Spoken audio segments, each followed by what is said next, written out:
Pagi teman-teman, selamat bergabung di webinar The Art of Storytelling dari Fesbul pagi ini. Mohon maaf ada keterlambatan sedikit barusan untuk mengadmin teman-teman karena alasan teknis, tapi tidak mengurangi semangat kita ya pagi ini untuk memulai sesinya. Kita mungkin masih tunggu sekitar 2 menit lagi untuk teman-teman yang masih akan bergabung.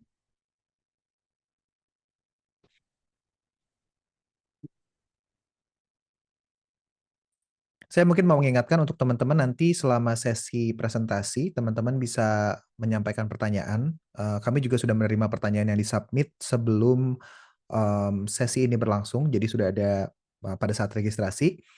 Tapi kami akan memprioritaskan untuk namanya yang sudah ada atau hadir dalam sesi pagi ini.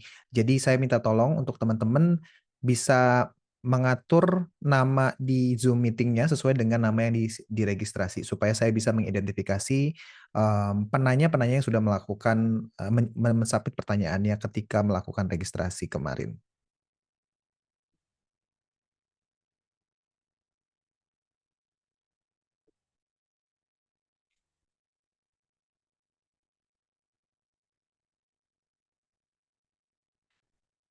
Kita akan mulai 1 menit lagi ya teman-teman. We're gonna start in 1 minute. We're still admitting some of the participants.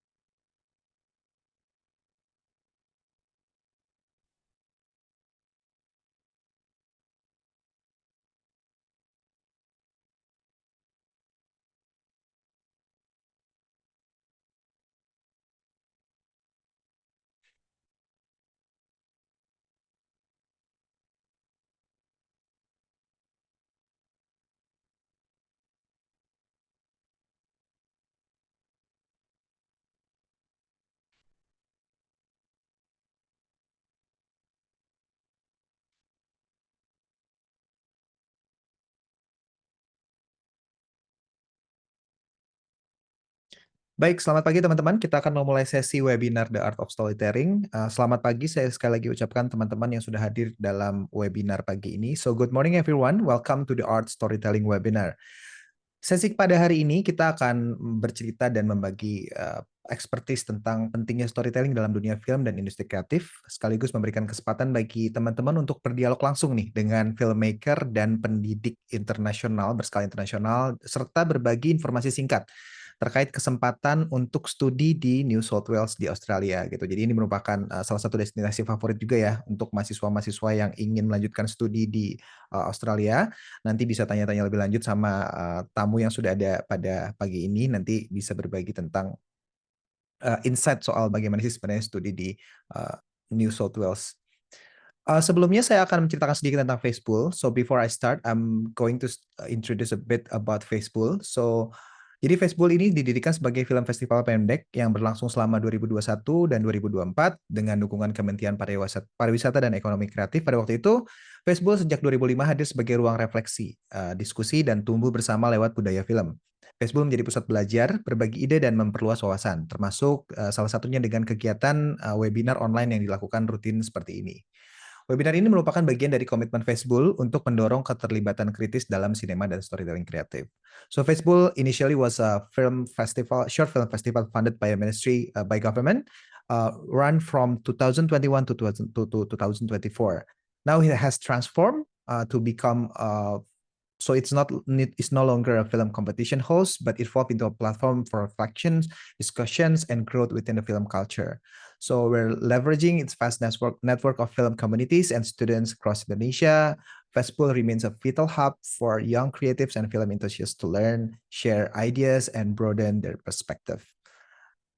Oke, sebelum memulai dengan sesi The Art of Storytelling, saya akan mengundang Mbak Maria Elga Erstentia untuk melakukan perkenalan sedikit tentang New South Wales, studi New South Wales, dan kesempatan belajar di Australia.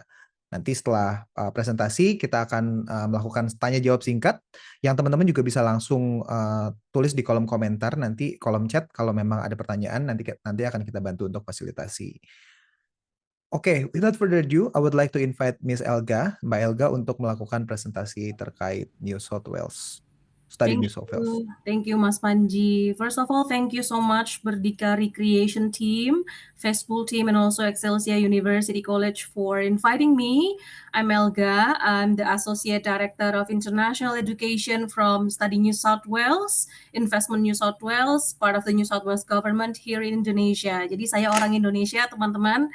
Jadi kalau misalkan teman-teman di sini boleh nyalain kameranya mungkin, can you open your cam so I can see your face? I know that you are not only from Jakarta, but I heard that you are also from Kalimantan, also from Jawa Timur. If you don't mind, please open your cam so that I'm not, like speaking by myself. So yeah, appreciate it if you can, open your cam. So, without further ado, I will share with you the New South Wales. But I also want to know, is there any one of you know where the capital city of New South Wales is? Kalau di Indonesia, capital city-nya Jakarta. Ada yang tahu nggak? New South Wales itu capital city-nya di mana? Ada yang tahu? Di mana? Ada yang bisa tulis di kolom komentar mungkin? Nanti, saya nggak bisa ngelihat chatnya setelah saya share screen, but I'm just to make sure that you can see my screen ya. Mas Panji, you can see my screen here? Yes, Okay. Yeah, okay. I'll read all the chat box if you already typed in what is the capital city of New South Wales. But I bet that you already know by seeing this picture. So the New South Wales capital is Sydney. Ya, di mana teman-teman ada Opera House. Ini sangat related dengan creative industry juga. Ada Harbour Bridge. So yeah, Sydney is in the New South Wales, and I'm representing the New South Wales government here in Indonesia. I'm based in the Australian Embassy Jakarta, dan emang fokusnya adalah in international education. So I will just share with you a short video. If it takes too long, I will just skip it, but it is a 3 minutes video just to share with you about the New South Wales.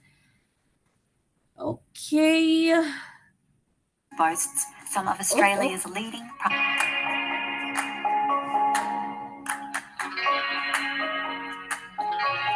Sydney and New South Wales offer cutting-edge, industry-relevant education opportunities for international students. Our world-leading universities and thriving vocational education sector help deliver the foundation for rewarding lifelong careers. New South Wales also boasts some of Australia's leading private providers, specialist English language colleges, and secondary schools. We are a leader in education, with 4 of our universities ranked in the world's top 200. New South Wales is Australia's most innovative and dynamic state, with 64% of the nation's tech startups based in Sydney. Nearly half of Australia's top 500 companies are based in New South Wales, offering diverse employment opportunities during and after study. In addition to Sydney, New South Wales has 4 regional study destinations: the North Coast, South Coast, Newcastle and Hunter region, and Country New South Wales, that offer exceptional education and employment opportunities. With a wealth of world-class qualifications, New South Wales can help you make a difference in the world, whatever pathway or career you choose. Warm, welcoming, truly multicultural, and with award-winning beaches, food, and entertainment, New South Wales is the right choice for students seeking internationally recognised qualifications and successful global careers. So what I love the most about Sydney and New South Wales, I really like the city. I can go maybe 20 minutes, go to the beach, 30 minutes, go to the most beautiful bushwalk you've ever seen. And that's just the city in particular. In the morning, when I go for a walk, I often see dolphins. I feel like I live in paradise. Going and studying abroad was always like a dream. The feeling is amazing. I wasn't expecting all of this, to be honest. I still find myself spoiled for choice after 3 years. How a city can keep offering you forms of entertainment. That's a beautiful thing which I haven't really experienced anywhere else. It has the best combination of city life and just beautiful sceneries. New South Wales has a lot of prestigious university which can provide you the best quality of education. Besides very good education. It's just a place where you can have fun as well. You get to meet so many different people in and out of class. Everyone is more relaxed. Everyone kind and friendly, and teacher also helpful. It's a very good place to find support for whatever you need, especially for international students. We get here with different kinds of insights and education. I feel safe and I feel welcome. I would just highly recommend coming to New South Wales to study. Visit the Study New South Wales website to explore your study options. All right, that is a bit of the New South Wales, but I will just share with you about the education sector in the New South Wales. And this is some key locations in New South Wales. As you can see, Australia is here. New South Wales is not the biggest in terms of the wilayah yang besar gitu ya, but we are the center. Like we can say we are the CBD, the central business for the Australia country. So teman-teman kalau misalkan pergi ke Australia, Sydney itu kayak apa ya, metropolitan city, and New South Wales itu adalah senternya dari semua sektor yang ada di Australia. And as you can see here in the New South Wales, it's not only Sydney, we also have Western Sydney, Newcastle and Hunter, Wollongong and South Coast, North Coast, and also regional New South Wales. New South Wales juga punya 2.743 schools with 12 public universities, 12 major universities, and more than 100 vocational higher education and training facilities, including TAFE New South Wales. Dan ini adalah beberapa New South Wales universities in terms of public tertiary education providers. Two of them are in the top 100 of QS World Ranking. Jadi kalau misalnya teman-teman tahu ada dua university yang masuk dalam 100 besar, even ada 20 besar World Ranking. And I will just skip some of the regional, but I just want to tell you that New South Wales is not about Sydney. Mungkin teman-teman tahu Sydney itu tuitionnya mahal atau misalkan accommodationnya mahal. But you can also choose other regions like in Sydney kita juga ada Excelsia University College dengan tuition fees yang much more affordable with a quality dan juga lokasinya yang sangat baik dan menarik gitu ya, dengan lower accommodation and living cost. Jadi dan juga ada beberapa subject courses yang menarik untuk Indonesia dengan beberapa priority atau misalkan bisa dibilang employment 5 biggest employment sector di New South Wales itu salah satunya creative industry, tourism, dan I believe Excelsia is already offering that to our international students. And we also have Western Sydney, ini salah satu yang terbesar juga, di mana Western Sydney University juga ada campus baru di Indonesia, di Surabaya, dan semua fasilitinya persis sama seperti Western Sydney yang ada di New South Wales. Ada Wollongong and South Coast. Jadi kalau misalkan teman-teman nggak pengen tinggal di kota yang metropolitan, pengen yang lebih slow living gitu ya, di sini ada juga Wollongong and South Coast. Tuition fees lebih murah, banyak kesempatan kerja juga ya, banyak industries di sana. Dan sangat convenient. It's only like 90 minutes or 1,5 jam from Sydney. And also Newcastle and Hunter sama-sama lebih slow lagi dibanding Sydney. Jadi it depends actually on your lifestyle, whether you want to, be in a metropolitan city, vibrant city, or in a slow living in Newcastle and Hunter region. And regional New South Wales, we also have the oldest university in New South Wales. We call it University of New England. Mereka punya smart farm yang bisa membantu researcher dari seluruh negara, international students untuk mau lebih tahu tentang agriculture. And about to study New South Wales itself, actually we have 10,000 reasons for international students to choose the New South Wales states. But I will just give you 5 top reasons. Yang pertama, high quality of life. Sebenarnya teman-teman kalau misalkan tinggal di Australia, to be specific in New South Wales or Sydney, you will find a lot of diverse culture you will meet students from different background, dan teman-teman bisa melihat banyak network di sana, network dengan industri karena kita adalah CBD. We also have a very diverse study location yang tadi saya sampaikan, bisa di kota yang hingar-bingar seperti di, you can say it's like Jakarta gitu ya, atau yang pengen di lebih slow lagi mungkin kayak di Solo gitu ya kalau di Indonesia. Dan juga diverse range of educational providers dari high school, colleges, TAFE, university college, higher education, and many more. Even you want to study English, you can study also English there. And excellent work opportunities for sure karena Australia punya post-study work visa. Jadi setelah teman-teman selesai program dari bachelor degree or even master degree, you are eligible to apply for post-study work visa untuk bisa memulai hidup baru, to start a new life in Australia, to start, maybe meet your loved ones di Australia. So yeah, it's excellent work opportunities and life opportunities in New South Wales. And of course, with the support of the institutions, teman-teman nggak perlu khawatir because all institutions will give you like 100% services, like a top 5-star services for you, especially if you are international students. I believe your well-being gitu ya, kesehatan mental juga itu akan menjadi top priority dari institution. Dan kita punya inisiatif dari Study New South Wales, which are Arrive, Thrive, and also Succeed. Apa sih Arrive? Jadi kalau Arrive itu kita punya welcome desk di Sydney Airport, Newcastle Airport, dan Western Sydney Airport coming soon in 2026. Dimana kalau misalkan teman-teman baru pertama kali mendarat di Australia atau di New South Wales region, kamu akan ketemu sama International Student Welcome Desk, and you'll not feel alone. And I believe university will provide you with airport transfer. Jadi teman-teman nggak kebingungan kalau misalkan baru pertama kali datang ke Australia. And we also have international students engagement. Ya kita banyak banget ada welcoming events hosted by Study New South Wales, and in collaboration with the institutions in New South Wales. We also helping you finding accommodation, helping you managing your money, and also the legal services if you have any legal action. But I hope that international student, Indonesian students nggak punya something yang related to legal ya. Jadi kita bisa menjadi wadah buat teman-teman untuk mengadu gitu ya kalau misalkan ada sesuatu yang sekiranya agak mengganjal di hati teman-teman.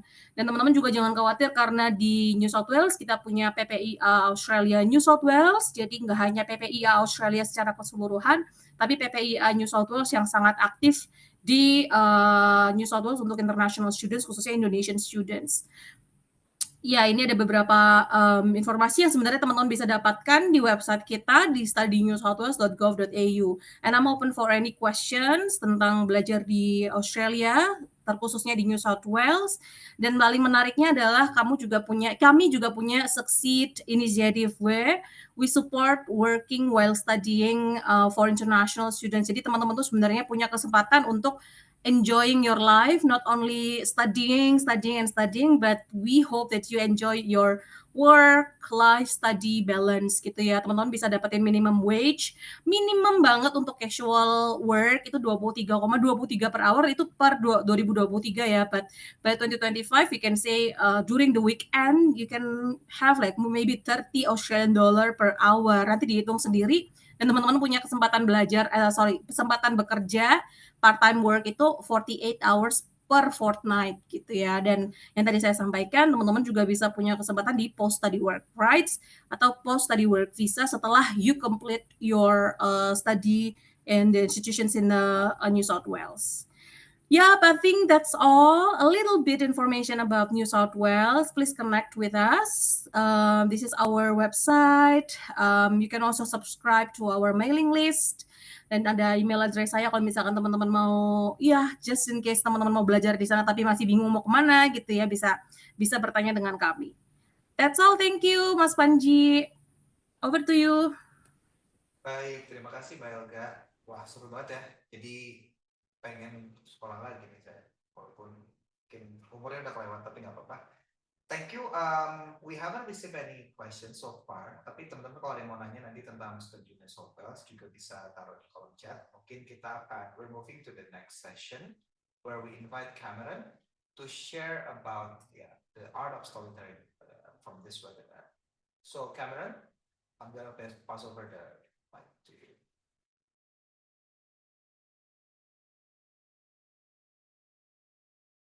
Alrighty. Hey everyone. Great to have you part of this little seminar on the art of storytelling. And really, this is the basics of storytelling. Some things you may know and have come across before, and some things might be new. And I hope you take away some new stuff as well. It's really exciting to be able to share with you. My name is Cameron Lyon, and I am an actor, a filmmaker, storyteller at heart, and excited to share some of these basic principles for the next half an hour. So it's going to be brief. I've been sick this week, so if I do have a little drink from my tea here to get my throat clear, please excuse that. But I wanted to ask you a question to start off with, which is, what makes a good story? When you think of a good story, what comes to mind to you? Maybe it's a film, maybe it's a book, a TV show that you're watching right now. But really, a good story should be one that, in some basic level, interests you, right? Does it interest you? Does it entertain you? Is it something that actually you're on board with and you want to watch more or listen more and engage more in it? Does it involve you? Maybe it's a story that is from history or your past or something that brings you on the journey on the screen. Or maybe something that moves you. What makes a good story? Now, what I'm going to suggest to you, and what the remainder of this half an hour is going to be, is that a good story is about structure. Now you might think, okay, well, that is the most boring answer to this question of what makes a good story, but structure is what makes a good story. And if you get structure right, then the stories that you want to tell are going to be so much more engaging, so much more interesting, entertaining, moving, and involving people, your audience. It might feel that when you hear about structure as the key in storytelling, that it seems a bit too formulaic, that it might be too limiting. Storytelling is all about creativity. It's all about expression. How can structure be the core framework? But it is. Structure gives a framework into which a story can then take many different forms, but also specifically, it's a guideline for creating resonant psychological transformation, because this is what storytelling is about. So we're going to look at this, and we're going to look at this formula for storytelling. And if you were to summarize a story in its most basic way, it could be simply put as this. This is a story about who wants, but can't because, so they, which results in. Now, if you get this formula right, all of your stories will be clearer, will resonate more with your audiences, will be cool, all of the things. And so we're gonna look at this structure very briefly. And what we're gonna see is that this first portion of this formula is the inciting incident. That's what we call it. We call the but can't obstacles. So they is the change, what they need to do along the way, and results in it's the resolution, the outcome. What happens at the end of the story? Is it good or is it bad? So this is our formula. But stories begin with an initial shape. There's something that happens at the start, and it is something that's over and over again. Once upon a time, in such and such a place, something happened, and this something profoundly affected someone. That is, you can start any story like that. And an example of this, which is going to be our example over the next little bit, is this story. Now, you may know this story, you may have seen it, but once upon a time, such a place. Okay, the example. It's 1990s, England. A young boy who lives with his aunt and uncle discovers he has magical powers, and he's invited to a magical high school where he discovers what is true, the truth of who he is. Now, what's the story? Well, it's Harry Potter. Harry Potter is the story. And we can really begin any story, whether it's Harry Potter, Lord of the Rings, whatever, in this way, the once upon a time in such and such a place. It's a beginning shape of the story of what we really call the three-act structure. And the three-act structure is this. You have Act 1, where you have a beginning, the beginning of that story, that shape, the once upon a time, such and such a place, the inciting incident, there's doubts. You have a climax in Act 1 before you move into Act 2, which is confrontation, where there are obstacles, where there's maybe a plot twist, a midpoint. There's more disaster, there's crisis, which ultimately leads to the big climax, and then there's resolution in Act 3 and a wrap up. And you can summarize this as such. Act 1 is a setup. Typically, and not always the case, different story structures and different movies have different timing on this, but a basic principle is that Act 1 should be about 25% of your entire story.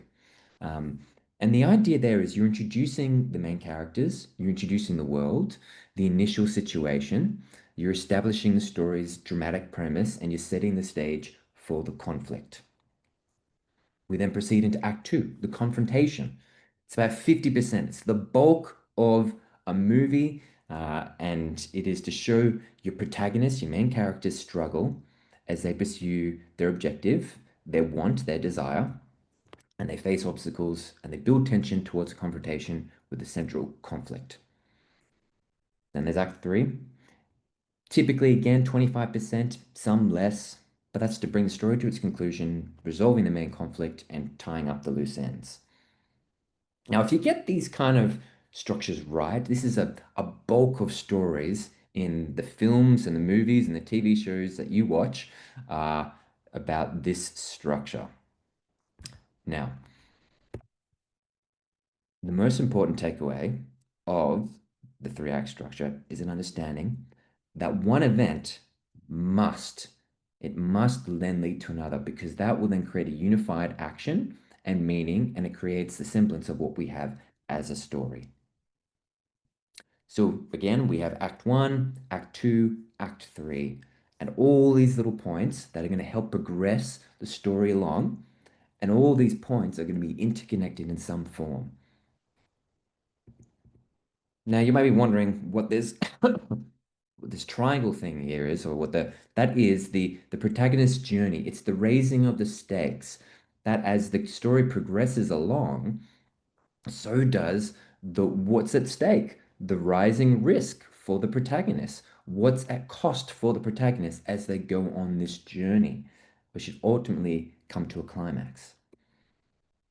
Now, the protagonist, well, that's the someone in the story. That's the story that the person is about, the person we care most about, the person whose point of view we share, the one who's most at stake in the story. And my little examples here again, Harry Potter and Katniss Everdeen from The Hunger Games. They are the protagonist. And that's their journey. But, excuse me, as we look at this, we really need to look at the beginning. And we're not going to get to everything in half an hour, but we're going to get to the start, the beginning, the hook. What is that? How do you get people engaged? You want to tell stories that people want to start? How many times have you maybe chucked on Netflix or on another streaming platform, started something and it hasn't got you? Well, it's because they haven't worked hard enough at the hook.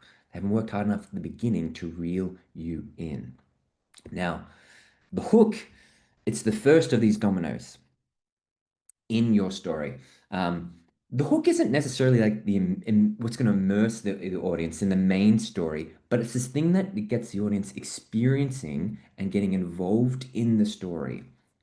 And it's going to be that hook that they're going to see more about why they want to dive in and follow the journey eventually of the main protagonist. And what you want to do with this is ask a couple of questions. Maybe, what do you believe in? What is the story about? What's that about? What's going on? All these questions you want to get your audience to be answering in their own minds. You don't want to be spelling things out too much at the beginning. You want to be kind of opening up the question of, hey, here's this world. What's it about? So an example is the opening of Harry Potter. Now we're going to skip through here a little bit.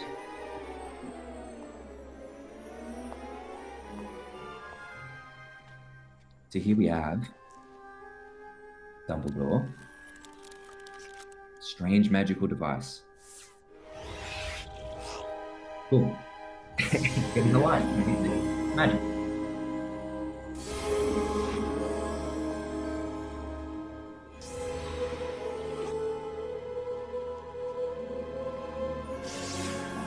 getting the audience interested in the magic of this world, set the tone. It's a bit dark, I should a have bit known gloomy. that you would be here, Professor McGonagall.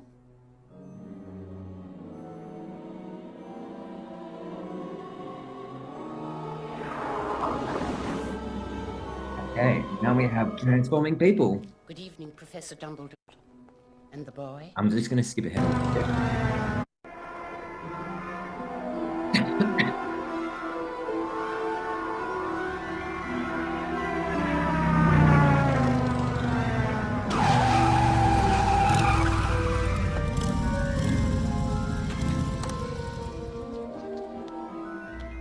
Professor Dumbledore, sir.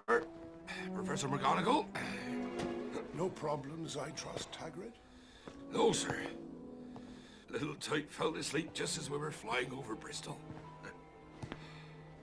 Try not to wake him. There you go. Okay, we've now got... Albus, What do you really think it's safe? I think it's a Leaving baby. him with these people. I've watched them all day. They're the worst sort of muggles imaginable. They really are. The only family he has. Okay, we can look. Who is this child? What are they doing? There Why are won't they be a getting this child child in the middle of the night? who doesn't know his name. Exactly. He's far better off growing up away from all of that. Until he is ready.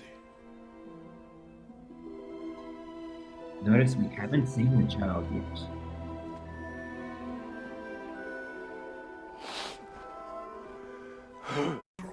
Okay.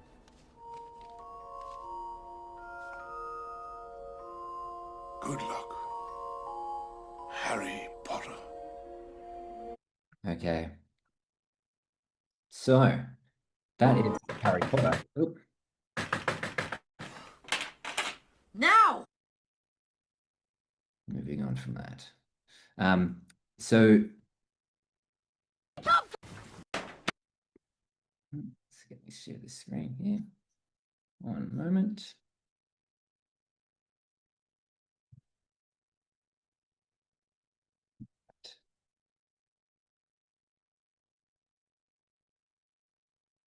We're back. The hook. Okay, what was interesting about that is it created immediate mystery for us, right? It was a quiet suburban street at the middle of the night. Suddenly, robed wizards appear, flying motorcycles. We're asking again that question, what's going on? Now, this can be in really any story. It doesn't have to be a magical world, but you want to ask the question for your audience, what's going on? But also what it does really well in this effective way is it hints at the larger story. There's a dialogue about the boy who lived. There's you know who. There's this talk about Lily and James. It sparks this curiosity without a real full explanation. So we're getting our introduction of key characters and stakes. Harry's arrival, he's an orphan boy. There's a clear sense he's special, but he's in danger. And then we get a bit of our tone in this hook of the atmosphere. It's a mixture of warmth, unease, showing both wonder and threat. Ultimately invites the question, who is Harry? What's happened to his parents? Why is he famous? What's next for him? And that really gets us involved. Now, you see, we're invested now because we have all these unanswered questions before we get into the main story. So how do we start the main story? Well, we've got to start here. Once upon a time in such and such a place, something happened, and this something profoundly affected someone. This something happened, and this something profoundly affected someone we call the inciting incident. So if we look back to our 3-act structure, this is kind of the key thing that kicks off the main story. It creates the want, it creates the desire. Typically, this will come in some kind of verb or for the character's actions. And a storyteller, author, genius, Robert McKee says this. He says, for better or worse, an event throws a character's life out of balance. This is the inciting incident, arousing them into a conscious or unconscious desire for that which will restore balance. This launching them on a quest for their objective desire against forces of antagonism, so they may or may not achieve it. The inciting incident.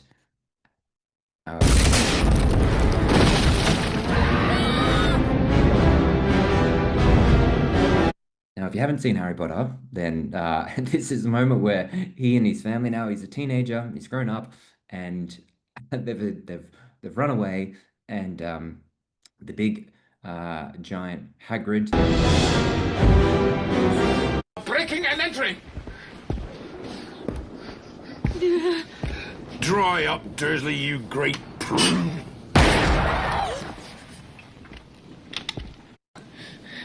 Well, of course you are. Got something for you. Afraid I may have sat on it at some point, but I imagine it'll taste fine just the same. Baked it myself, words and all.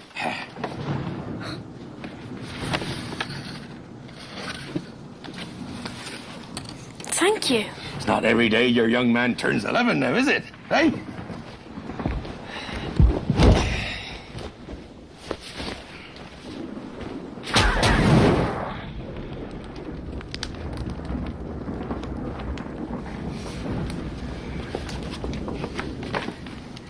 Excuse me.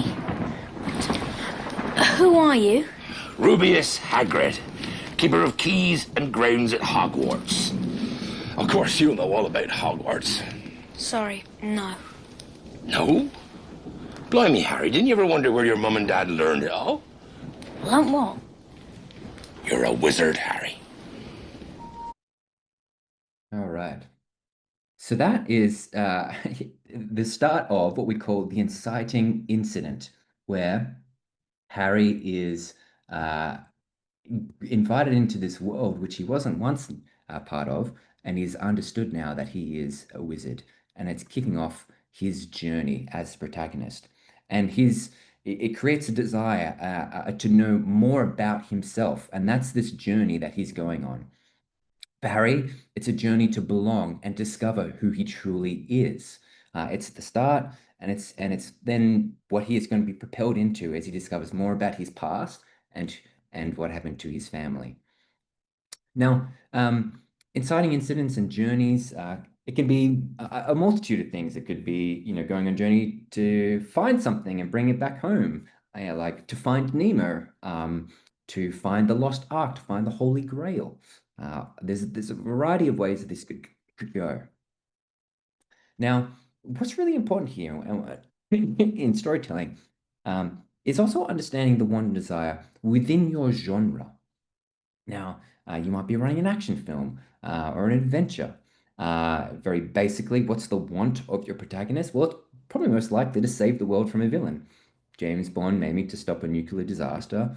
If it's a romantic story, it will be the want of the character to win the love of someone, like in The Notebook with Noah to Ali.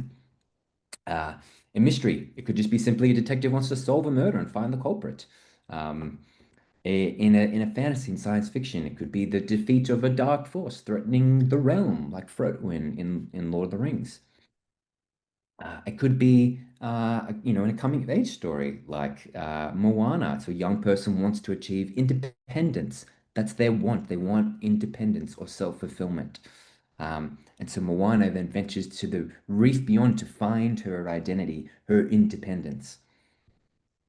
Or in a drama or tragedy, the want would be someone to attain fame or success, often at personal cost. So in Whiplash, he wants to become this world-class drummer, and he risks his relationships. So the want and the desire is crucial.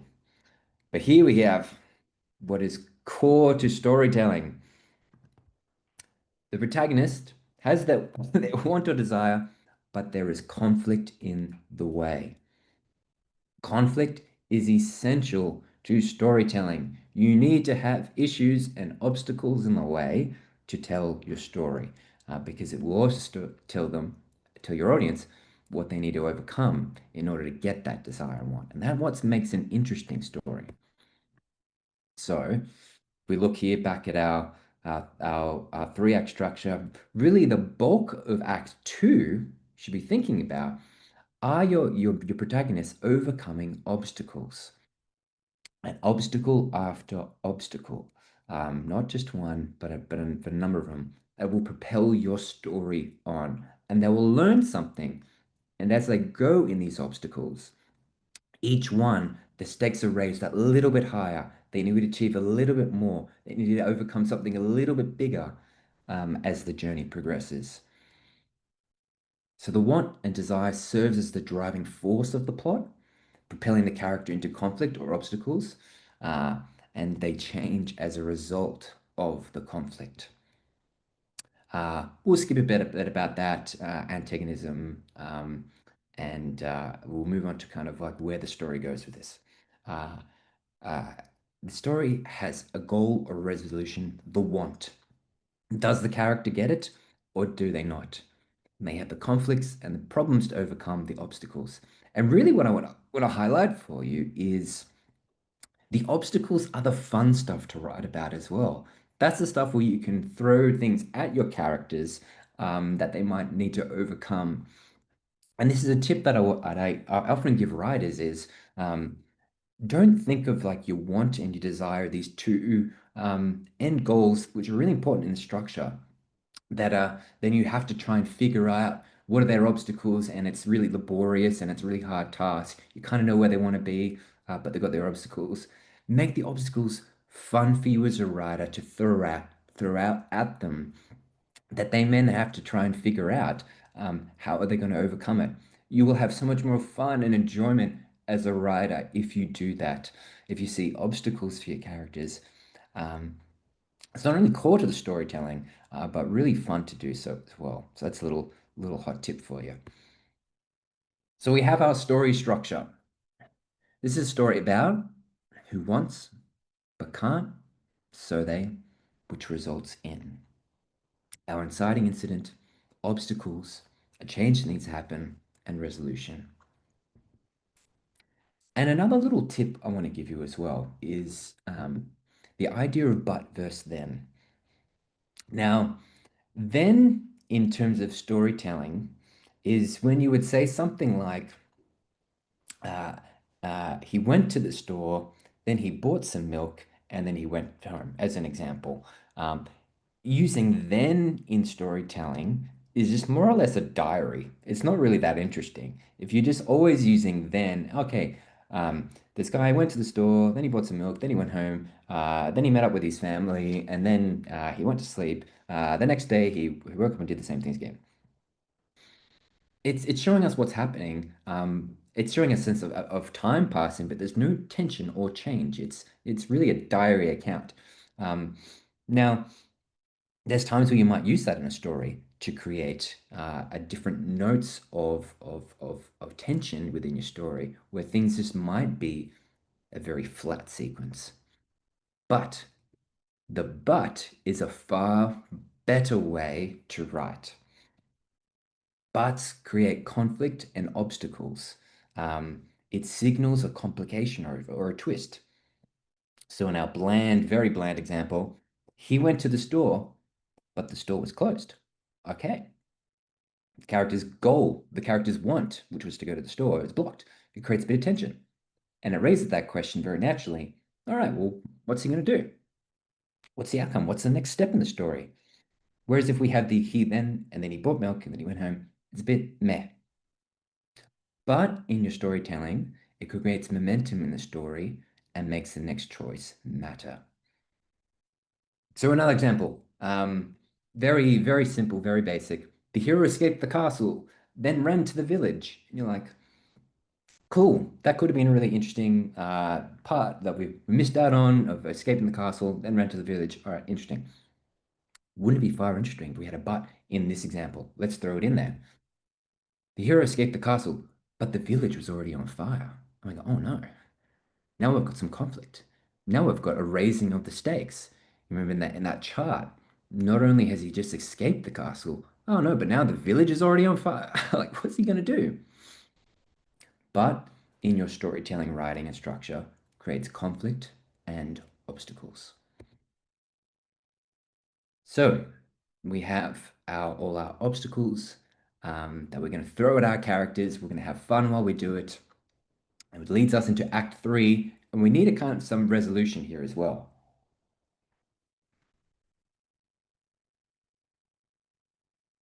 And that resolution comes from the crisis point here at the top. Our character must face the ultimate crisis, the point of change in which there's no going back. The stakes have been raised to the absolute highest, and it is the point in which it's either we're going forward or we're going backwards. It's the change at this point. The peak of your movie, your film, is the crisis of the protagonist. They must gather all their strength, ingenuity, and courage, and they must then get all of that. It's the do or die moment to trigger a change in themselves. This is why knowing your main character and their want and their desire is key to revealing who they are and the point to which they need to change. So in our Harry Potter example, the situation is, if you know the story, Harry, Ron, and Hermione been looking after this Philosopher's Stone. The adults have dismissed their warnings. They realize that they're not going to stop Voldemort. So Harry has a choice. He can either stay safe and he could follow the rules, go back to who he was, that powerless boy under the cupboard, under the stairs, or he could risk raising the stakes again, expulsion, and he could risk his life as well, the ultimate, to go after this stone. So he's at a crisis. What does he do? Well, it's the first time Harry has to act entirely on his own moral compass, without adults. And again, his desire, his want, which is his sense of belonging, it's in direct conflict with doing the right thing, which is protecting the stone.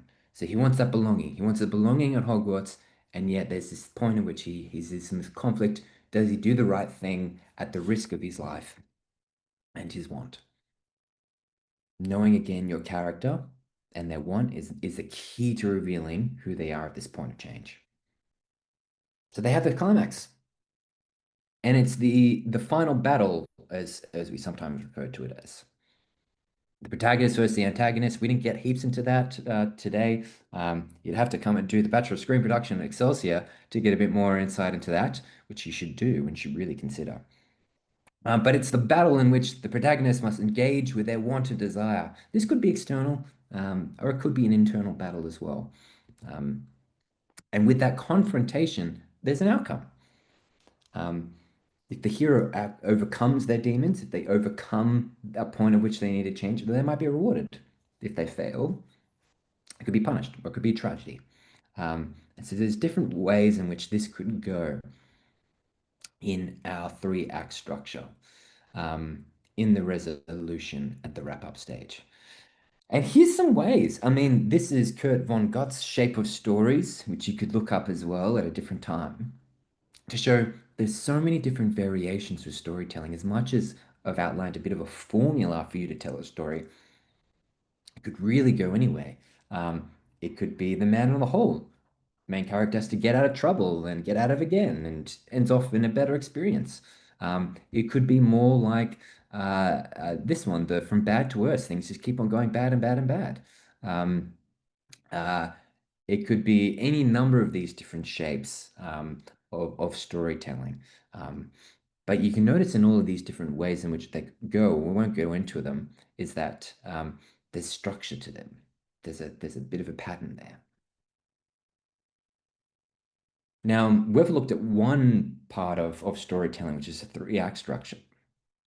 And there are so many different ways in which you can tell stories.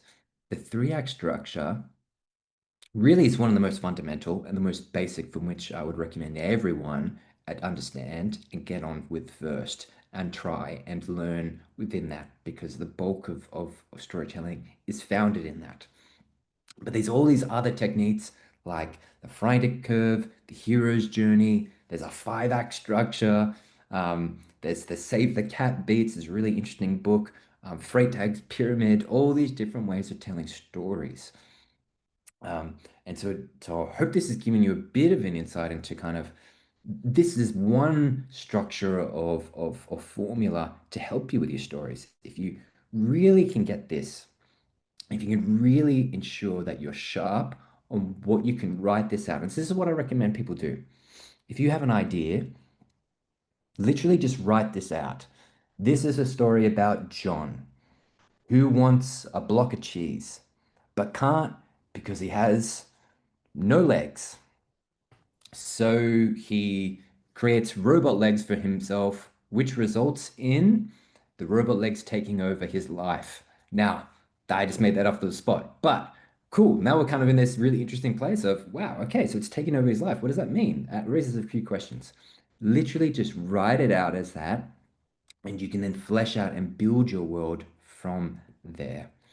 Now that's probably me with half an hour, and I think we're going to go into Q&A. So thanks so much for engaging. I hope there's some good takeaways there for you, and we'll get into some Q&A. Great presentation, Cameron. Thank you. So, everyone, we're gonna open the Q&A sessions. Tapi sebelumnya, before that, I would like to invite everyone since we have much of our participants today. I'm gonna invite you to open the camera to have a photo sessions together while we do it before the Q&A sessions, just to make sure that I'm not forgetting because this is already should be done earlier. So, ya teman-teman boleh minta bantuannya untuk buka kamera, kita akan berfoto bersama sebelum kita masuk ke sesi tanya jawab. Sekali lagi saya ucapkan terima kasih untuk pertanyaannya. Tadi ada yang bertanya ya, maksudnya apakah boleh ditanya lagi, boleh tuliskan lagi di sini di kolom chat, silakan aja. Kalau ada yang masih mau bertanya juga, silakan ditulis kembali pertanyaannya. Oke, teman-teman, masih ada yang mau buka kamera mungkin? Oke, kita akan foto dengan sesi yang sekarang ya. So, everyone look at your webcam or camera and 3, 2, 1. Sekali lagi, another one. 3, 2, 1. Oke, terima kasih. Oke, let's start the Q&A then. I would like to start the first questions. It is from Henry Norman. You did submit another questions in the chat column, but I'm gonna read your first questions. Mas Henry, apakah mau membacakan pertanyaannya langsung atau mau saya bacakan? Oh, langsung saya bacakan. Oke. So Henry asked Cameron, I often experience writer's block when writing a film script. How can we create an emotional climax and strong ending in a film? Something that you've already touched a bit in your presentations, maybe. Yeah. I mean, really the core of that is ensuring that has your character achieved their want or their desire? That's fundamental to it. So if you haven't got a strong enough want or desire really in your film from the beginning at the start, then you are going to find that when you're wanting to find that resolution and that change in the character, if that desire isn't strong enough, you're probably not going to have a very emotional outcome. So I would be saying start with that and ensuring that you're getting that character's desire written down in a really thorough way first, so that you understand them, so that then you can make that change, that point of change, which they either move forward or they go backwards, is what I would say. Okay, another question from him is actually on the chat column. I'm gonna read it. How to make emotions bridging to ultimate storyline for a film? Sometimes I get stuck in the middle in writing my story. Still, I can get simple, good, final, or epic. Again, about the writer's block. Maybe you want to explore a bit. Sometimes I get stuck in the middle. Yeah. I mean, who doesn't is what I would say. We all do.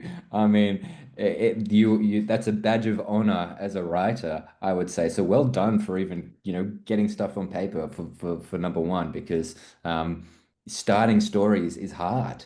I often find that middle part challenging. That's why I recommend if you are stuck in the middle, and you create more obstacles for your character. So if you're creating some of those obstacles and have a thought, what would make this journey that this character is on more challenging for them at this point in time? And if you'd have a bit of fun with that, so throw something out of the blue, or that's kind of still has some story logic to it, but throw in some more obstacles and even just have a play around with that. You may decide not to have it there, but it might then spark something else for you as well. So I would say if you are stuck, go for a run in a forest or something like that, but throw some obstacles at your character and to see what would happen if I were to, you know, give an illness, or if I were to throw in something from someone's past at this character now that they need to overcome. Okay, does seeing so many reference help? I mean, like, yeah, this is a question from me because I just get a thought about this, like, and whether this reference could influence whether our process will be still original or it like tainting the whole process of creative storytelling. Yeah, it's such an interesting point. And to that, I would say, um, there's a part of us in creatives where we want originality in our stories all the time. And you will have an original story to tell for sure. What I would say is that the bulk of stories that we have, if we look back at that at the chart I showed at the end of the different types of stories, you have Man in the Hole, Boy Meets Girl, From Bad to Worse, Which Way Is Up, the Cinderella story, the creation story, all these stories are from because we've been storytellers for years and years. So in built in us as people is storytelling. Um, and so we have an expectation. And so the idea of the original story is something that I encourage people to let go and draw upon Mm, and think, hey, how can I actually learn from the greats? How can I learn from their stories and go, that's a really interesting idea. What if I take that now and I just do something a bit different with it? mm, And you could then find in that journey of discovery within that some creative and something original as well. okay, I Yeah, I understand. think you will go crazy if you are only ever going to do just purely original stuff. Yeah, I think with this era on how actually we can get so many reference with the media really like really accessible. Mm, There's no such thing like original story, right? So yeah, everyone has their original story, yeah, and it's a way to how to package it and to make it interesting for the audience. yeah, for sure. Like one of I think the most interesting writers in cinema is Quentin Tarantino. Mm, Quentin Tarantino's all most of his films are based off like the sheer volume of movies he's mm, consumed in his in his yeah. life. Kill Bill, that whole series is just reference after reference to other things.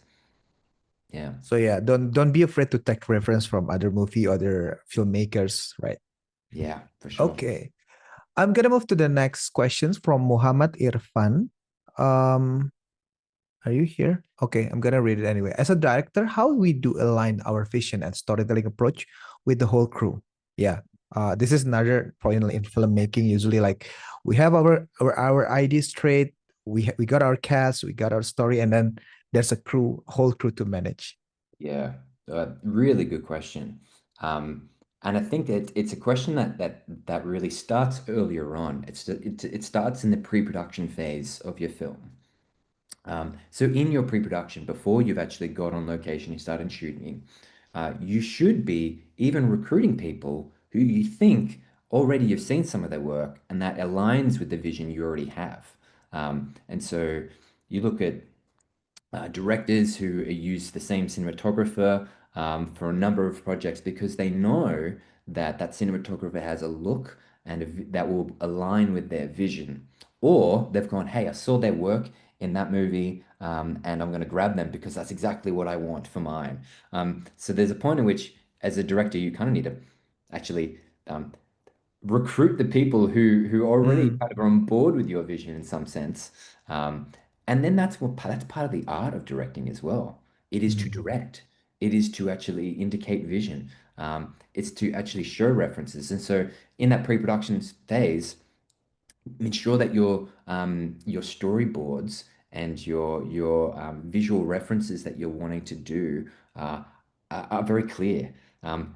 Do that hard work first. Have your mood board, which is a collation of images that you're trying to actually establish. This is the mood. This is the theme.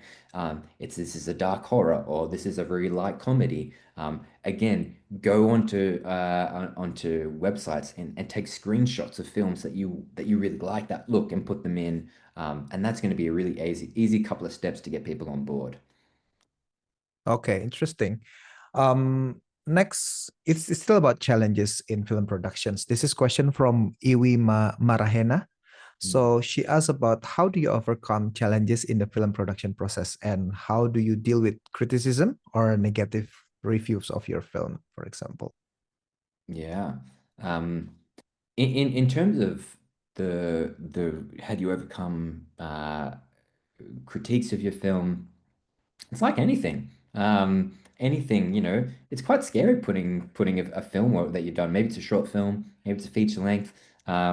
I find it quite like it's very vulnerable in doing that because you're saying, hey, here's kind of this thought that I've had, or here's kind of I've been the captain of this ship and now it's out there for people to view and judge. And we are if there's something we're really good at globally is being pretty critical of films, where we watch so much, and so we already have a high standard of expectation.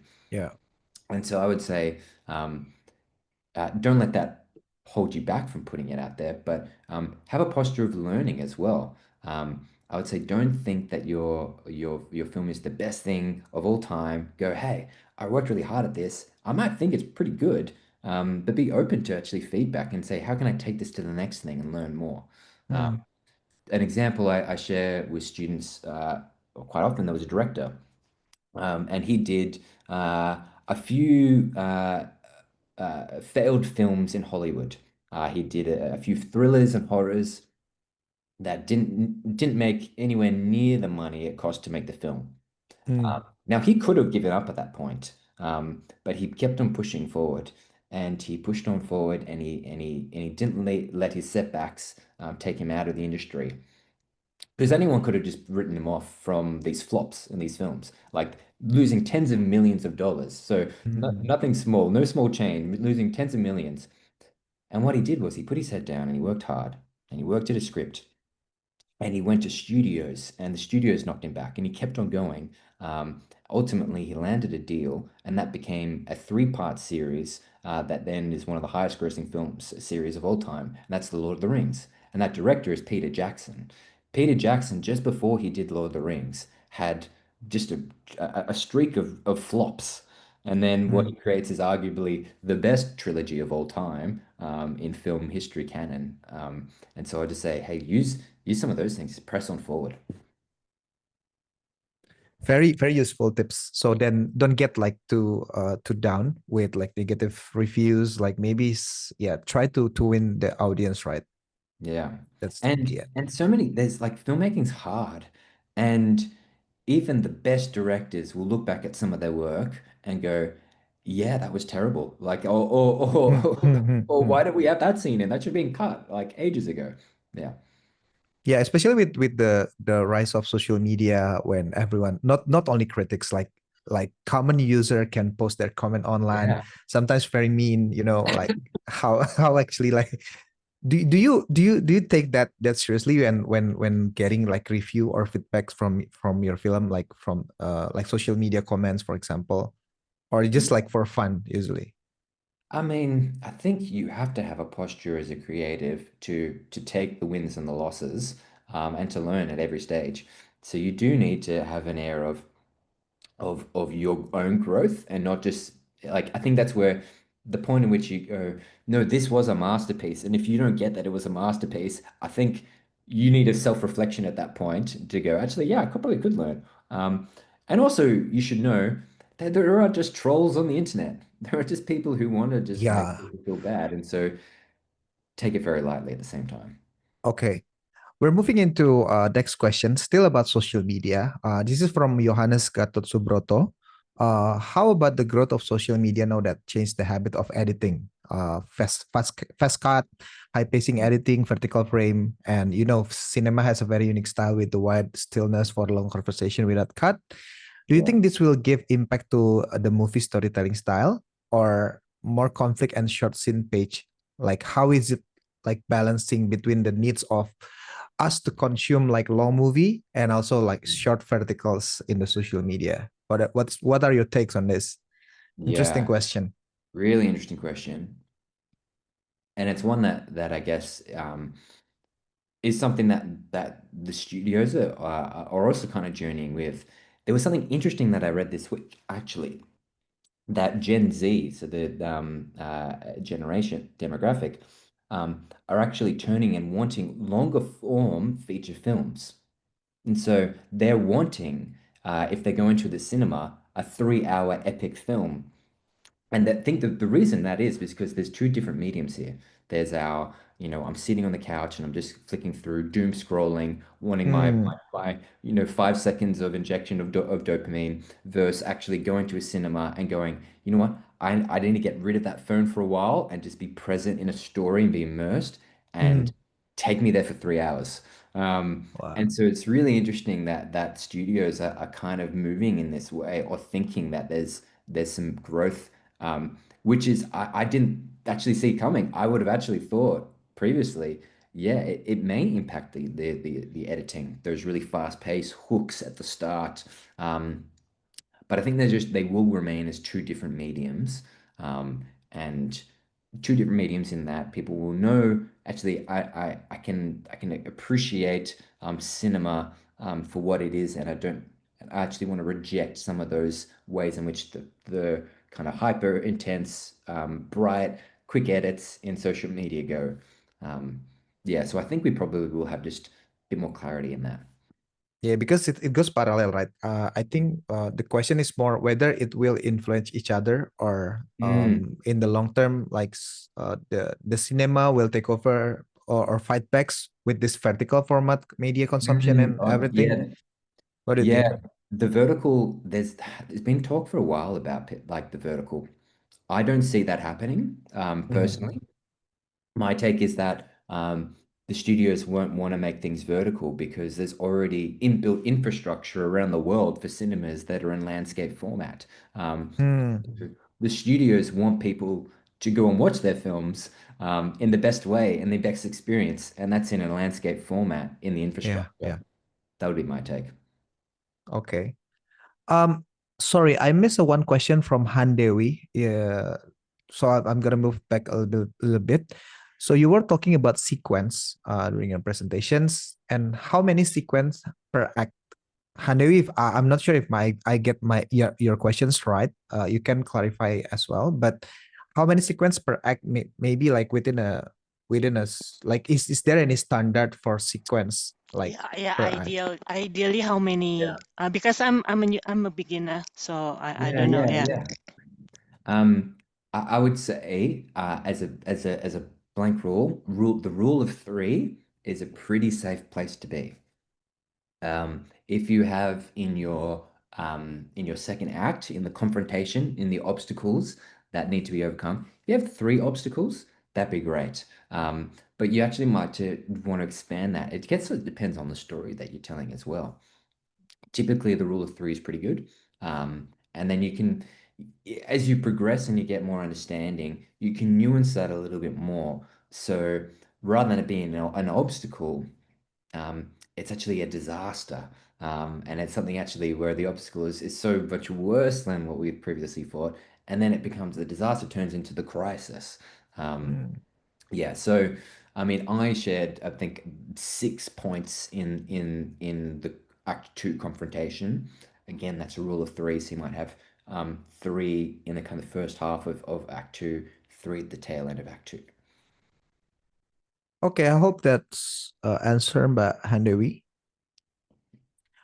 We're moving to... that's okay. Thank you. Thank you, Mbak Dewi. Okay, we're moving back to Johannes because I know you have many questions. Pak Johannes, really appreciate. Thank you for the questions. So in Indonesia film industry, now we are challenged to create a story that relates to younger generation or connect with virality. Again, with social media concern. I think he's very, very practical in social media, but sometimes it's cut our creativity and or some different theme or issue. What do you think about this? In terms of I think it's not in the Indonesia film industry. Like the challenge is how to create story that relates to younger generations. I think what he meant is actually how to make our story like widely acceptable, especially with the concerns that Gen Z again with the consume they're used to consume the short movie, short video and so on. Yeah. I think I'd start a couple of points back, and I'd ask what's a story that you want to tell? For one, like what's a story that you want to tell? What genre of story do you want to tell as well? Are you wanting to tell a drama? Are you wanting to tell a drama because there's something that's culturally relevant that you feel like I want to shed light on? Are you just wanting to tell a comedy? And so, you know, if you look at all these different genres, each will have a different like outcome of that as well. In terms of what does it mean for Gen Z in terms of the story that you want to tell. So my sense of humor might be different from Gen Z's as well, in terms of what I would expect in a comedy. So you want to write for an audience, and I guess that means understanding an audience, and understanding their worldview, their point of view. You know, at the start when I was talking about the hook at the beginning, maybe you want to start with something that the hook is, you know, it's building this world that they already exist in, and that, you know, if you're running a comedy or something like that, and your hook it could be about social media, it could be, you know, the damages of how much we're consuming on our phones or whatever, make light of it. I don't have a direct answer in that sense, but the things that I would say is think about your genre that you're wanting. And really, that's a point in which you should start thinking through then, with the lens of Gen Z. Bit of a, yeah, it's a hard question to answer in a way. It's so, Yeah. so Okay, broad. maybe the next question from him can specify a bit, because he told us that he already writing a classic horror movie and Yeah, cool. writing psychology horror or slow burn like Ju-on series or The Wailing. So he asked about tips on how actually sometimes it's not going with the 8 sequence structure. So should he stick with the structure with the X sequence on how? Yeah, yeah. I mean, if you're struggling to write, you know, if you're struggling to find obstacles in your acts, uh, that's the hard task of writing. That's where it goes. You actually need to drill down and think hard and go away. Maybe you want to brainstorm. And I would say get some feedback as well. Go into a writer's room. So many shows and so many scripts aren't just one person that's writing this thing as this, you know, sole genius in a room typing away behind their desk. Scripts get passed around with so many people. And so what I would recommend is you actually do the bold thing and get a group of friends or a group of people that you trust their feedback and go, hey, um, I'm in this script right now and I've got it here. I've printed it out for you. Get 5 or so or 10 people in the room and go, what do you think should happen? It doesn't have to necessarily always come from you. You can actually get other people involved in your script, and then you know, consider what that means in terms of a writer's credit on that script. But this is something that happens all the time, and what we teach in the Bachelor of Screen Production is that you actually present your scripts in class. So we do the bold thing of you've written this, you know, 5-6 page short film. We now get it amongst everybody, and people talk about it and you say, hey, I'm really struggling with this part and I don't quite know, or maybe they'll just open up for just general feedback, and someone might just give you something you haven't heard of yet. It'll give you a different perspective. You can take that or leave that, but I would think get people that you trust and get their ideas as well. It doesn't always need to just be you. Yeah. Okay, I hope it answers your questions. Yeah, Johannes, thank you for so many questions. Really excited about that. I'm moving to the next question. Stephanie Kira. As a student, I don't know how to make a story useful for others and how a story has a soul that it felt. I'm still in the elementary school. Wow, we have a very young audience here. So, Stephanie, elementary student, asking about like how to start, maybe how to create Yeah. a story that has a soul. Thank you for your Yeah. questions. Great question. How do you create a story that has a soul?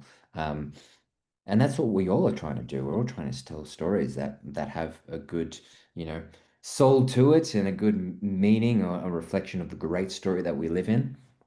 I would say start with something that you like. You know, just start with a story that, again, I've gone back to this, but start with a genre. When we think about genre, it helps us just to get into frame of mind. And so you might think that a story like a drama is the one that has to be the one that's going to impact and have the most soul, but dramas don't always.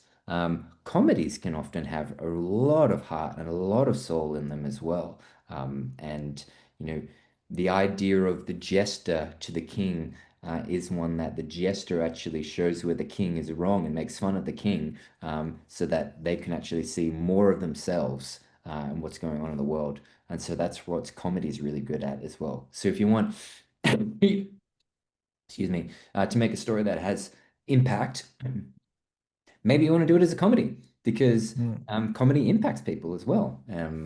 Yeah, so I would say think about genre and then choose a story that you first like that you would actually find would impact you as a person and write that.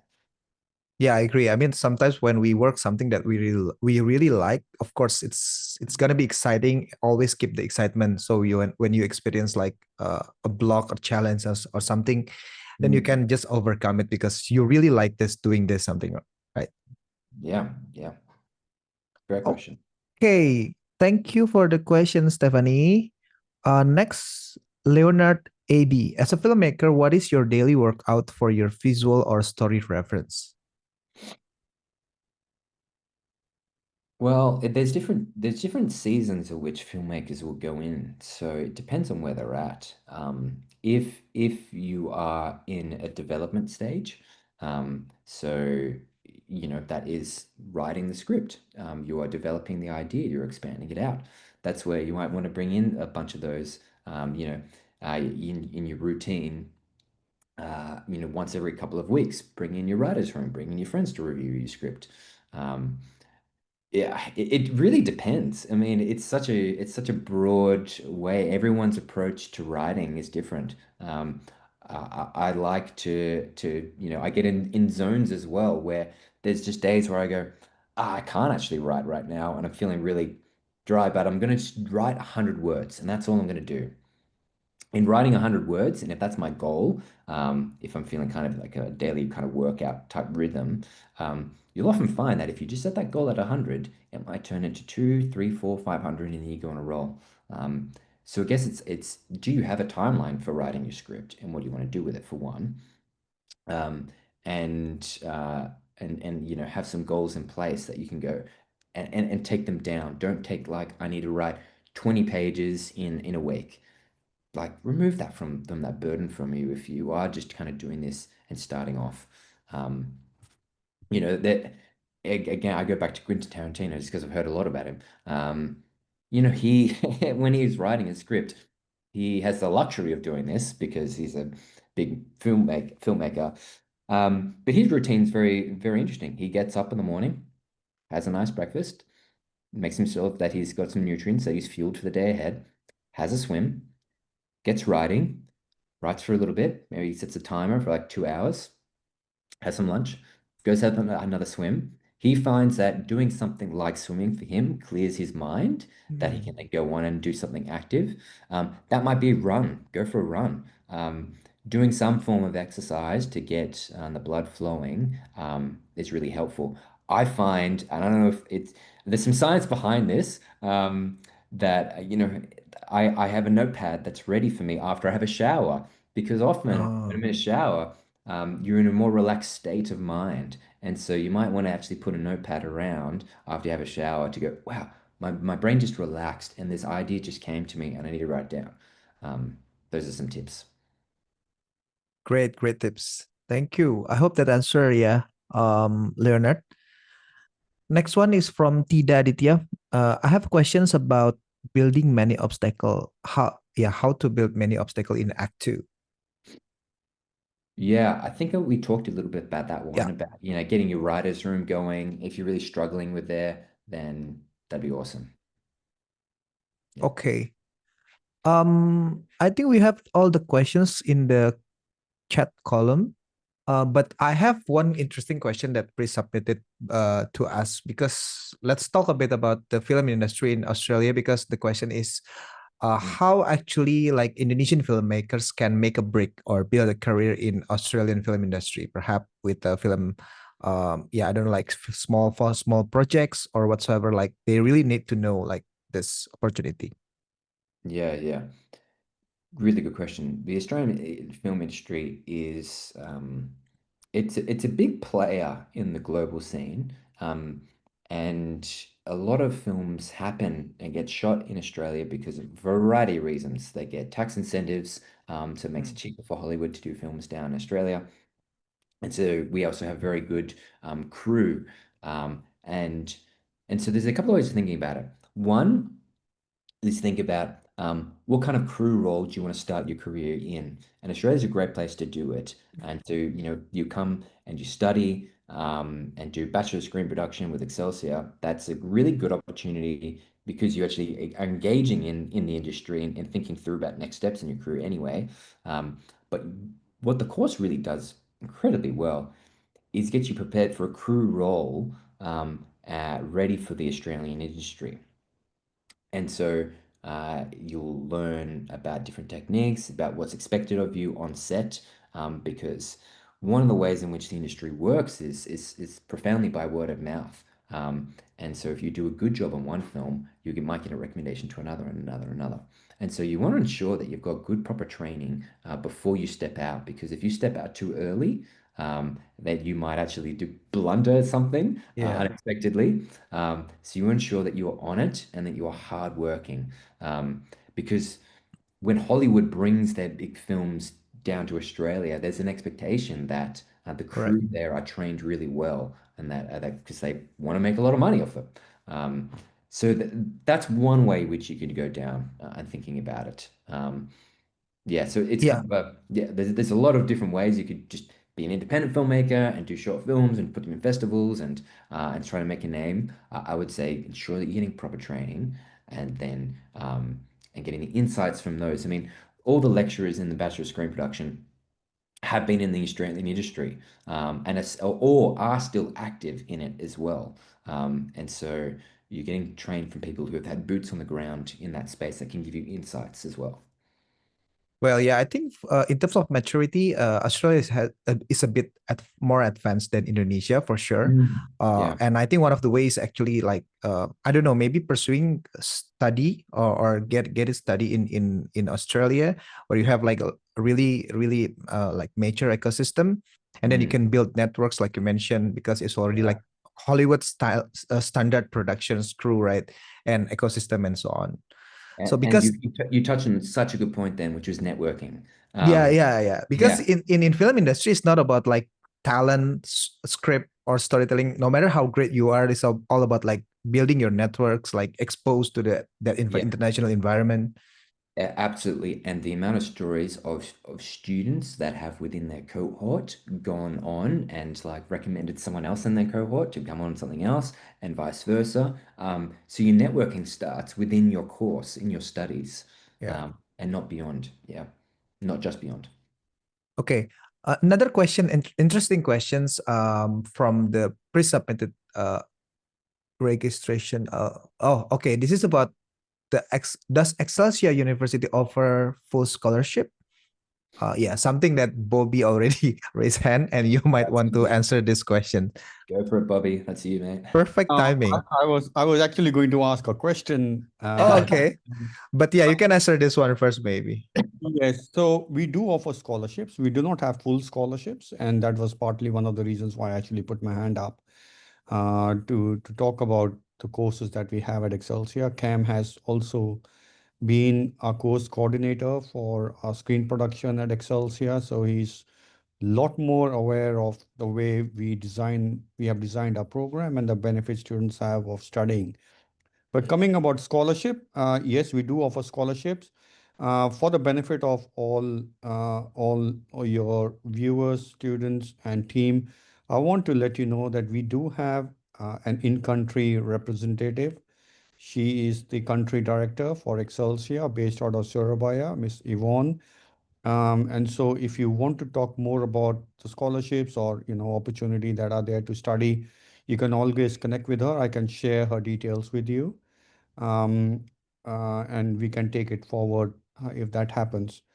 Cam, coming to the question that I have, and because we are talking about younger generation, there's so many things. You talk about social media, Yeah. We talk about, how you want to implement those obstacles. And by the way, you got me really interested in watching Harry Potter. I've never watched Harry Potter. Yeah. Maybe So, you should watch after this. yes, so I should certainly look into the structure of Harry Potter, and that really got me going. Cam, my question to you was, what do you think is the impact of AI in Mm. Oh, yeah, that is interesting point. filmmaking, as much as we have social media? Yeah. What is the impact of AI on filmmaking, and how can students actually use AI constructively in their desire to be a filmmaker? Yeah, absolutely. 3 years ago, I would have thought,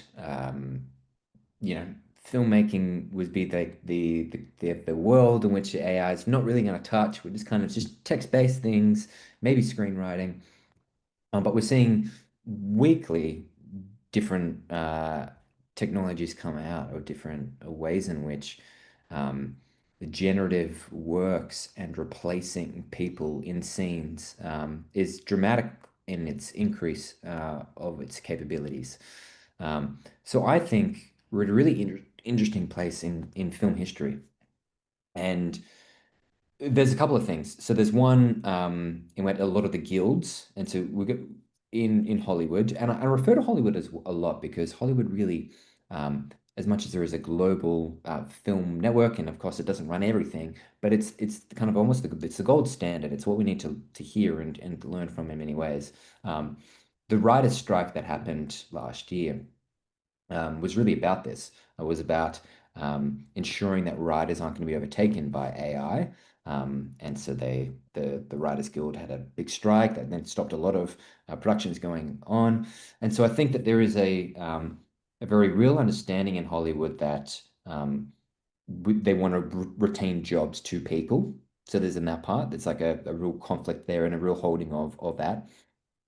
But I think we will see over the next 5 to 10 years, really, that being used more and more, being more accepted in terms of having AI write different shows or add towards a writers group. So the question about what do I do when I've got I can't think of any obstacles in Acts 2? Well, hey, maybe ask ChatGPT or Gemini or something. It'll probably come up with some pretty good ideas that you might bounce off. So there's that. So there's a writing side of things. I think that we're going to get into a really interesting place with the technologies that have been only maintained by Hollywood because they're so costly in CGI and animation, being far more accessible. So there'll be a kind of a leveling out of the capabilities of film. The big challenge, though, which I think there'll be really good storytellers across the world being able to use generative AI and replace themselves, and for the actors to be in different worlds, and it's going to be very cool and fun over the next 5, 10 years. I think the way in which the movie industry, Hollywood really runs what we watch in the cinema, and Hollywood wants to make money, and so they will retain some of that power. Now, some thoughts that I've had are that there may be some technology that Hollywood makes so expensive and reserves only for themselves that can't be accessible. That might be some more immersive experiences that we'll see in the future. But so I think, in summary, AI absolutely is going to be, an impact, and that to learn things now and to actually to get on board what's happening in that scene is really important for young filmmakers. But and this is the big but, the but and the then, but the but, the conflict, right? You need to understand the fundamentals of storytelling regardless. Like, you need to be able to share that, and you need to know how to craft a good story yourself without AI, because then that's the only way in which you're going to know that what AI is doing and helping you out with is going to be any good. So we need to learn from history, and we need to learn those basic skills fundamentally. Sure. Thank you, Cam. Before you finish off, I know we have run short of time. We are really over time now. But do you have in a minute or so just quickly talk about the structure we have at Excelsia with the screen production and how students could benefit from it? possibly? Yeah, absolutely. You know, in summary, the bachelor's degree in production with Excelsia, 3-year degree. First year is you were learning those fundamentals. You're doing what we've kind of done in half an hour, but stretch that out across the year and diving deeper. And you're actually putting into practice as well. So not only are we looking at the writing side of things, you're looking at the visual. We didn't really touch on visual. I think one of the questions had, how do you get your visual daily habits as well? We didn't even look at cinematography. So there's a whole world in which we could go down. We could look at symbolism, the concept of show, don't tell, which I think was one of the questions before. How do you actually not just describe things in your script? How did you show them visually? That's going to have an impact with your audience. And so you might do that with symbolism. You might do that through music. All of those fundamental skills, year one. Year two, and you're working on short films in that time as well, all throughout the year. Year two, you're taking on those skills and you're going deeper. You're making documentaries and you're also making an independent film that you have written as a writer-director, and you're going to shoot that film with your vision and working with a team that you want to work with within your class, and you're going to get that film ready. That film, then you might submit to a film festival. In third year, it is what we call the major production year. Now that's where you, as a cohort, you pitch your script, and only a select few scripts are chosen for the major productions. And the reason why that is that not everyone may be the best writer, because there's so many different ways in which your career pathway can go. But the major production film is the opportunity for you to learn what does it mean to be part of a very small production company. And so we're getting students to think about what does it mean to be in a small production for a short film that will then give them the skills to step out into the industry at the end of the year. Now, that major production is about a 20-minute short film where you dive deep and you then use the specialization skills you've done over year one and year two, and you apply that into this production. And that's going to be really the one that you're going to go to festivals and go, here's what we've done. But also that learning is so crucial for the major productions, because that's where the expectations are then raised for you as well, to say, hey, you're ready now to go show us what you can do and show the world from the training that you've already received. So that's a very, very brief snapshot of the course. Okay, before we end our session, just follow up because I'm getting interested into the conversation on AI. Since the question maybe for you both at Excelsia on how actually, from the academic point of view, like will this AI trend in video making and so on will affect your, let's say your course, the way you teach in class, Cam, or like whether it's going to be like adjustment in the curriculum and so on. Yeah, just random question for me because I'm getting interested in that point of view.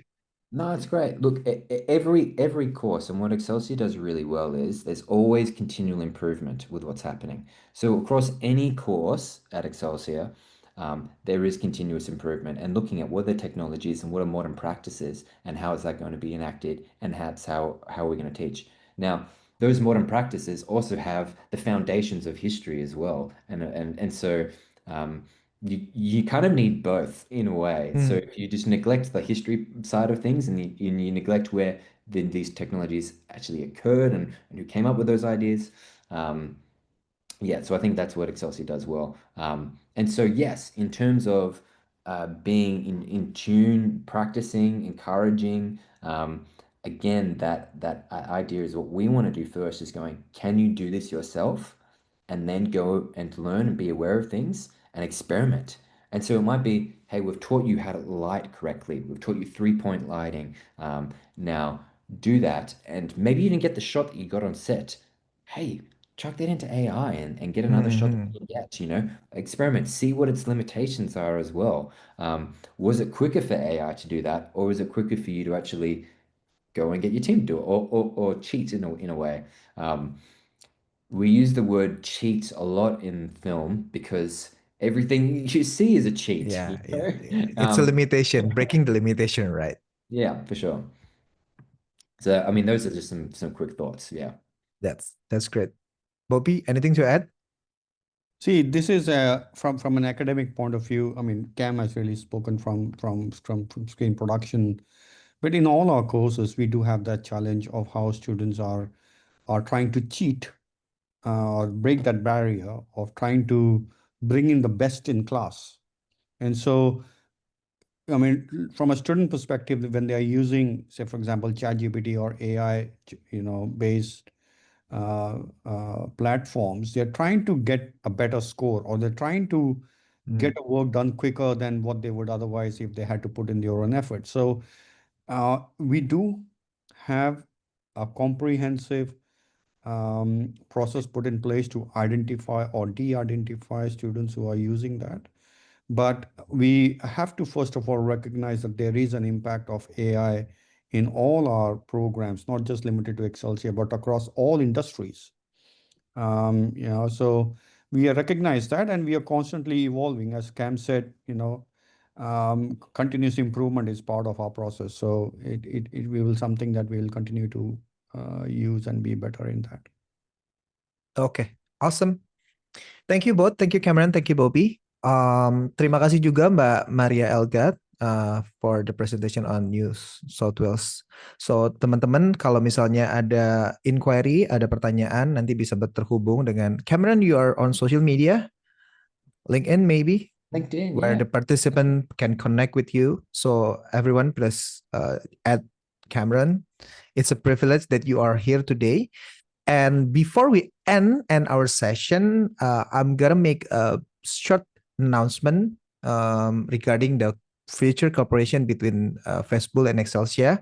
Jadi teman-teman, kita akan menggelar dari Fesbul dan Excelsia University College. Tadi kan sudah dibilang akan ada semacam kerjasama ke depannya.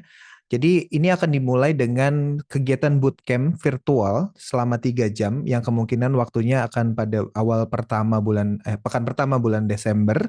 Jadi teman-teman bisa mengikuti sesi ini untuk melihat jadi lebih dalam, mungkin follow up dari apa yang udah didapat dari materi seminar hari ini, tapi juga mungkin nggak sedalam ikutan course yang memang offline. Jadi kita akan menggelar ini melakukan sesi virtual bootcamp kerjasama antara Fesbul dan Excelsia pada awal bulan Desember. Nanti stay tune, informasinya akan disampaikan lebih lanjut di akun sosial medianya Fesbul pasti. So stay tune, we're going to disseminate the information in Fesbul social media account. So yeah, with that, I will end the session. Yeah, Bobby, Can I just you want to quickly add? add to that? Just because, just so I make sure that students understand it, and for Cam as well, we are, as you rightly said, we are in the process of planning a session workshop towards the first week of December. I want you to also, Facebook, please connect with our in-country representative, our country director in Yvonne.